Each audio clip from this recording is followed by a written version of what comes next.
Student, जो हमने सबसे पहले कैपिटल स्ट्रक्चर्ड के टाइप्स पढ़े थे, जो उनसे थे फाइनेंस, लिक्विडिटी, हमारा इन्वेस्टमेंट एंड डिविडेंड, ये 4 स्ट्रक्चर्स पढ़े थे। अब उनके हम क्या करेंगे, थ्योरी उसके पे उन चारों डिसीजंस के ऊपर, उन चारों डिसीजंस या उन चारों टाइप्स के बेस्ड के ऊपर हमने थ्योरीज लिखी है। पहली एजम्पशंस है, उनके कुछ एजम्पशंस है जो सारे थ्योरीज या सारे डिविडेंड या डिसीजंस में काम आएंगी।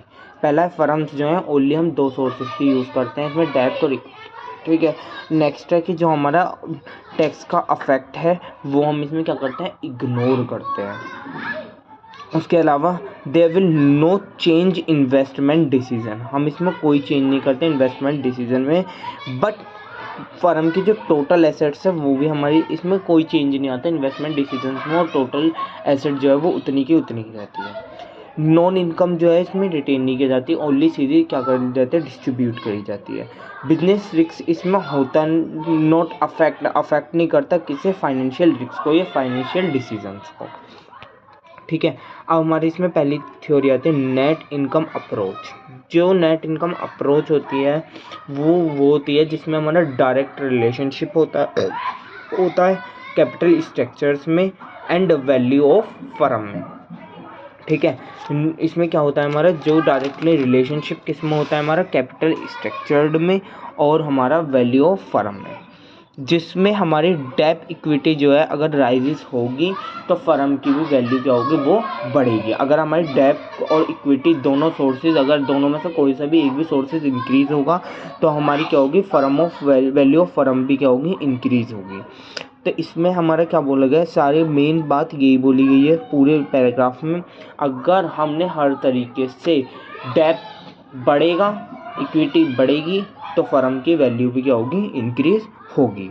नेक्स्ट हमारी नेट ऑपरेटिंग इनकम अप्रोच, जिसमें no relationship between capital structure and value of firm, दोनों में से किसी में भी किसी का रिलेशनशिप नहीं होता। इसके हिसाब से क्या है कि हमारी जो कॉस्ट ऑफ कैपिटल है वो कभी चेंज नहीं होगी इन कंपनीज टेक तो मोर डेप्थ, अगर कंपनीज का ज़्यादा डेप्थ होगा। अगर इसमें क्या होता है कि अगर हमारे इसमें डेप्थ बढ़ जाता है तो हमारी इक्विटी शेयर्स मतलब शेयर्स पर भी इम्पैक्ट करता है, वैल्यू ऑफ फर्म्स भी क्या करता है, वो इम्पैक्ट करता है। शुरू में अगर हमारा डेब्ट बढ़ जाता है, अगर हम डेब्ट ज़्यादा ले लेते हैं उसे फिर पे करते हैं, तो उस टाइम पर हमारी बहुत ज़्यादा वैल्यू ऑफ फर्म पर भी क्या होता है, डिक्रीजमेंट आता है।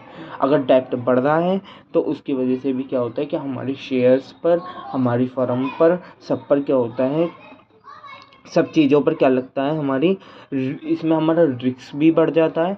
और उसकी वजह से हमारा क्या होता है, सबसे ज़्यादा जो वो होता है, मुश्किल होती है इसमें, वो होती है कि क्या नाम है, हमारी जो फाइनेंशियली लिवरेज है उस पर भी कोई उसकी वजह से, मतलब कि जो अगर डेप्थ चेंज होगी फाइनेंशियल लिवरेज की वजह से, तो उसमें भी वो इफेक्ट किसी में वैल्यू पर इफेक्ट नहीं डालेगा। लेकिन अगर हमारा डेप्थ इंक्रीज होगा तो रिस्क भी बढ़ेगा, और रिस्क बढ़ेगा तो हमारी क्या होगी, कॉस्ट ऑफ इक्विटी भी राइजेस होगी।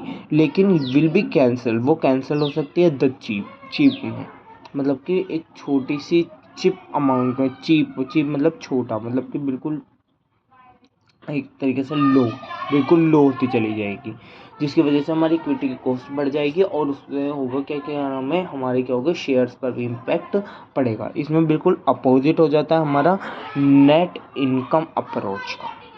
अगर depth and equities rise decrease होगी तो then we can be increasing the shares.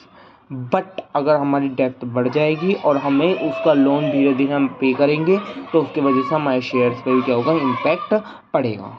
Thank you so much, please like subscribe channel. अब हम नेक्स्ट वीडियो में पढ़ेंगे और आगे।